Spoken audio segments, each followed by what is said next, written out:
యేసుక్రీస్తు నామంలో బెతస్తా విడుదల పరిచర్ల తరపున మీకు ప్రేమపూర్వకమైన వందనాలు. ఈ దిన వాక్య ధ్యానము, ఆయన మనుష్యుల అందరూ రక్షణ పొంది సత్యమును గూర్చిన అనుభవ జ్ఞానము గలవారై ఉండవలనని ఇచ్చయించుచున్నాడు. తిమోతికి రాసిన మొదటి పత్రిక 2వ అధ్యాయము 4వ వచనం. ప్రపంచంలో ఉన్న మనుషులందరి కోసం దేవుని ఉద్దేశం ఏమిటో ఇక్కడ తేట తెల్లమవుతూ ఉన్నది. క్రీస్తును గురించిన సత్యాన్ని ప్రతి ఒక్కరూ తెలుసుకోవాలని, ఆయన ఇచ్చే పాప విముక్తిని, రక్షణను స్వీకరించాలనే దేవుని యొక్క ఆశ. ప్రేమ స్వరూపి అయిన దేవునికి ఇలాంటి ఆశ ఉంటుందని మనం నమ్మాలి.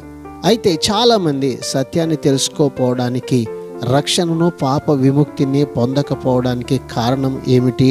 యోహాను సువార్త 3వ అధ్యాయము 19వ వచనంలో ఈ విధంగా రాయబడి ఉంది.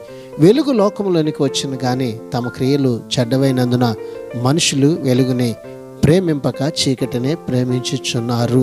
ప్రార్థన.